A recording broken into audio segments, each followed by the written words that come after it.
This video is on how to file income tax return in Form ITR-4. Form ITR-4 can be used for filing income tax return by resident individuals having income from business and profession which is computed on a presumptive basis under Section 44AD, 44ADA or 44AE. The form can also be used for reporting income from salary or pension, income from one house property, income from other sources such as interest, dividend, gifts, etc., income from agriculture that is exempt income of not more than Rs 5,000, income from long-term capital gains under Section 112A up to Rs 1,25,000. Please note, the total income that can be reported in Form ITR-4 cannot exceed Rs 50 lakhs. Let us first check the prerequisites for filing Form ITR-4. You should be a registered user on the e-filing portal with a valid user ID and password, and your residential status should be resident. This video covers the steps for filing Form ITR-4 in online mode. Please note, Form ITR-4 can also be filed in offline mode using departmental Excel utility or common offline utility. The utility can be downloaded from the downloads section of the Income Tax e-filing portal. The pre-filled JSON file of Form ITR-4 can be downloaded from the portal and imported in the utility. To know more, you may refer to our video on filing of income tax return in offline mode. Before moving to the steps of filing Form ITR-4, let us first look at the key changes applicable in the form for assessment year 25-26. Please note, for assessment year 25-26, in the personal information section, while providing bank account details, type of bank account is required to be selected from the available drop-down options. In case you have multiple bank accounts, refund will be credited to one of the pre-validated bank accounts available after processing the return. Also, the 28-digit Aadhaar enrollment ID is no more accepted. The field now accepts a valid 12-digit Aadhaar number.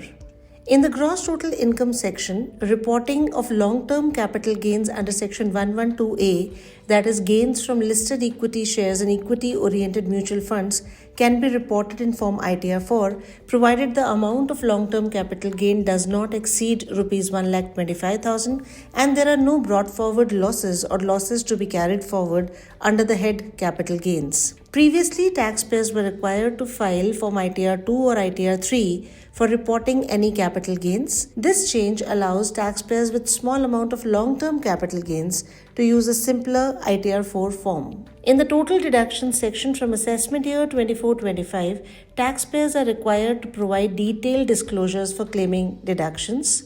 Also, for claiming deduction under Section 80GG, that is for rent paid where HRA is not received, it is now mandatory to electronically submit Form 10BA and enter the acknowledgement number of Form 10BA in the ITR form. Failure to do so may disqualify the deduction under Section 80GG.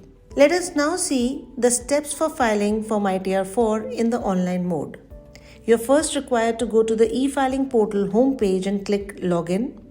On the login screen, enter your username and password. Post login, go to e-file, click Income Tax Return and then go to File Income Tax Return. Select the assessment year 25-26 from the drop-down menu and select the mode of filing as online and then click on Continue. In case you've already saved draft income tax return and it is pending for submission, you can click on Resume Filing. In case you wish to discard the saved return and start preparing the return afresh, click on Start New Filing. Please select the status applicable to you and then click on Continue. Now you can select ITR-4 form from the drop-down menu and then click on Proceed with ITR-4 button. You can read the message in the pop-up regarding the choice of tax regime and the deductions available and then click on OK button. Now check the eligibility to file Form ITR-4 and the list of documents needed and then click on Let's Get Started. You are required to answer, are you filing the income tax return for any of the following reasons? You can select the relevant checkbox applicable to you and then click on Continue. On the return summary page, there are 7 tabs. You must confirm each tab. Click on the Personal Information tab first. Personal Information tab has 4 parts: Profile, Contact Details, filing section and bank details. You can check the profile section and edit the other parts of personal information if required. You can select the nature of employment from the drop-down menu and select the relevant radio button in the filing section. If you've opted out of the new tax regime in assessment year 24-25, you can select yes to the question, have you exercised the option under section 115 BAC subsection 6 of opting out of the new tax regime in form 10 IEA in assessment year 24-25? If you select yes, you are required to enter the date of filing and acknowledgement number of Form 10 EA filed in assessment year 24-25. If you select no or not applicable for assessment year 24-25 and want to opt out of the new tax regime for the current assessment year, you are required to select yes to the question, do you wish to opt out of the new tax regime for the current assessment year? Otherwise, you can select no. If you select yes, you are required to enter the date of filing and acknowledgement number of Form 10 IEA filed. Please note, Finance Act 2023 has amended the provisions of Section 115 BAC 1A to make new tax regime as the default tax regime for the assessee being an individual.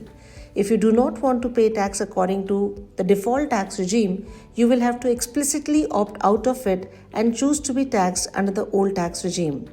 To exercise this option, you have to file Form 10 IEA on or before the due date of filing income tax return. However, if you had exercised the option of opting out of the default tax regime in assessment year 24-25, you are not required to file Form 10 IEA again for opting out of the default tax regime.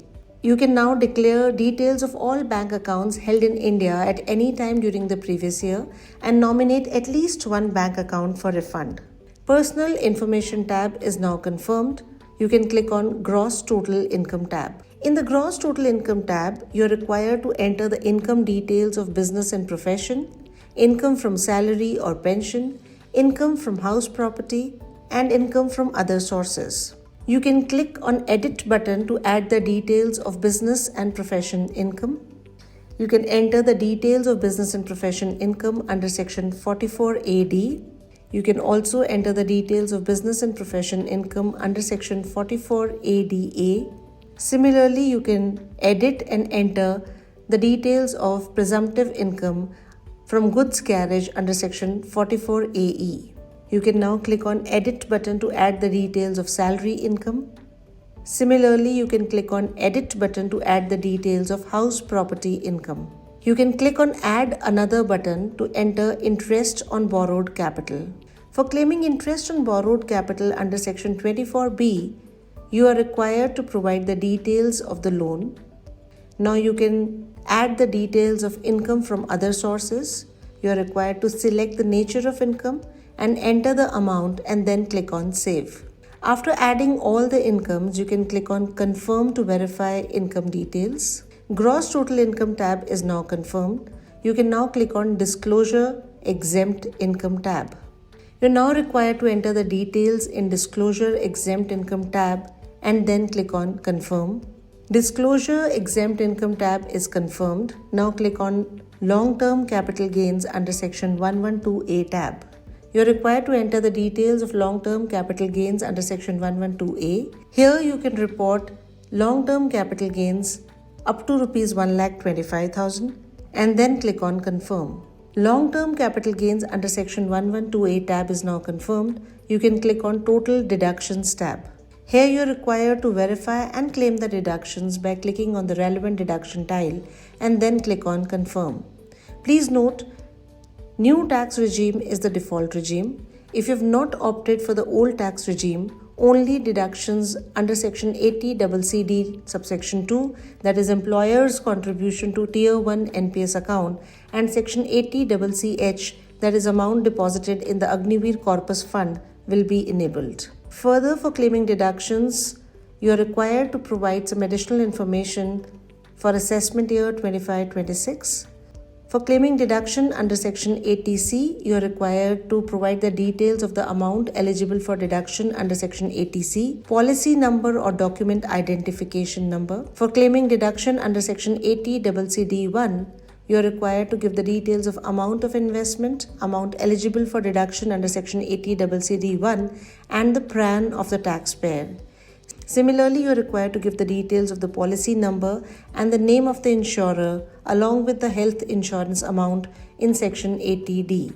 Similarly, for claiming deductions under Section 80DD, you are required to provide additional information. Under Section 80E, you can claim the interest on loan taken for higher education by providing the details of the loan. For claiming deduction under Section 80GG, you are required to give the details of the rent paid, and you are also required to submit Form 10BA before filing the return of income.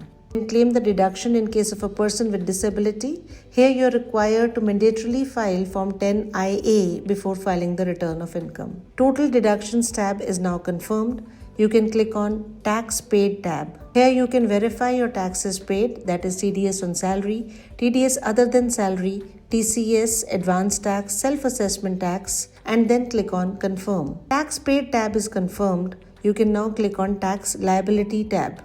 You can verify your tax liability details as per the income details and then click on Confirm. Tax Liability tab is confirmed. Now you can click on Proceed to Verification. If payment of tax is required to be made, you can click on Pay Now or Pay Later. If you decide to pay now, please verify the challan details in the income tax return after payment of tax and before filing income tax return. If no payment is required to be made, click on Preview Return. On the Preview and Submit page, you can select the Declaration checkbox and click on Proceed to Validation. Once the return is validated, on the Preview and Submit return page, you can click on Preview. If you are shown a list of validation errors in your return, you can click on Hyperlink and go back to the form to correct the errors. If there are no errors, you can proceed to preview your return. This is the preview of return. You can now click on Proceed to Validation. Once the return is successfully validated with upload level validations, click on Proceed to Verification. Select the option through which you wish to verify your return and then click on Continue. Once you e-verify your return, a success message is displayed along with the transaction ID and acknowledgement number. You will also receive a confirmation message on your mobile number and email ID registered with the e-filing portal. Filing of income tax return in Form ITR 4 is very easy. To know more, you may visit our website www.incometax.gov.in or contact our helpline numbers.